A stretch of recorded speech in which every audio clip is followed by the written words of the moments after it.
Praise the lord. దేవునికి మహిమ కలుగును గాక. అందరూ బాగున్నారా? ఈరోజు దేవుడు మనకిచ్చిన వాగ్దానము రండి కలిసి ధ్యానించుకుందాం. పేతురు రాసిన మొదటి పత్రిక 5వ అధ్యాయము 7వ వచనము. ఆయన మిమ్మల్ని గురించి చింతించుచున్నాడు కనుక మీ చింత యావత్తు ఆయన మీద వేయుడి.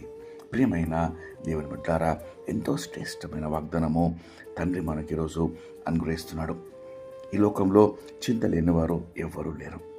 ప్రతి ఒక్కరు ఏదో ఒక చింత, ఆందోళనతో దినమంతా విచారపడుతూ, భయపడుతూ, ఆందోళన చెందుతూ ఉంటారు.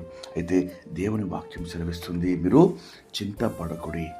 చింతపడటం వలన మీరు ఏమీ చేయలేరు, ఏ పరిస్థితి మార్చలేరు, దేనికి పరిష్కారము చేయలేరు. కానీ చింతించటం వలన మీకు మానసికంగా, శారీరకంగా అనేకమైన ఆందోళనలు, ఇబ్బందులు కలుగుతాయి అని దేవుని వాక్యం సెలవిస్తుంది. చింత రేపటి దుఃఖాన్ని, సమస్యను ఎన్నటికీ మార్చలేదు. కానీ చింత నేటి ఆనందమును, సంతోషాన్ని, అవకాశాన్ని దోచుకుంటుంది. కాబట్టి ప్రియ దేవుని బిడ్డలారా, దేవుని వాక్యంలో మనము గమనిస్తే ఫిలిప్పీయులకు రాసిన పత్రిక 4వ అధ్యాయము 6వ వచనంలో, దేనిని గురించి చింతపడకూడదు, కానీ ప్రతి విషయంలోనూ ప్రార్థన, విజ్ఞాపనల చేత కృతజ్ఞతాపూర్వకంగా మీ విన్నపములను దేవునికి తెలియజేయుడి.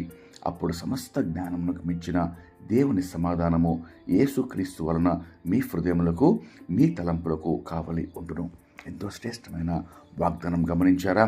మనము చింత పడటం మాని మన చింత యావత్తును, మన సమస్యలను ప్రార్థనలుగా, విజ్ఞాపనలుగా మార్చి దేవునికి సమర్పించినప్పుడు, దేవుని పాద సన్నిధిలో ఆ చింత యావత్తును మనము పెట్టినప్పుడు దేవుడిచ్చు సమాధానము, నెమ్మది, పరిష్కారము మనకు లభిస్తుంది.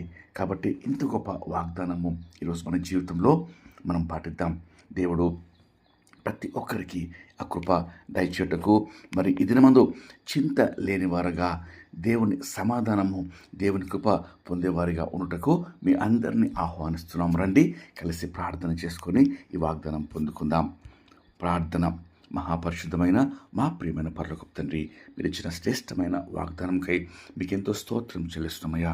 నిజమే ప్రభు, ఉదయం నుంచి ప్రభు ఎన్నో చింతలు, ఎన్నో ఇబ్బందులు, సమస్యలు, విచారాలతో ప్రభు అయా పడకలేస్తామయ్యా.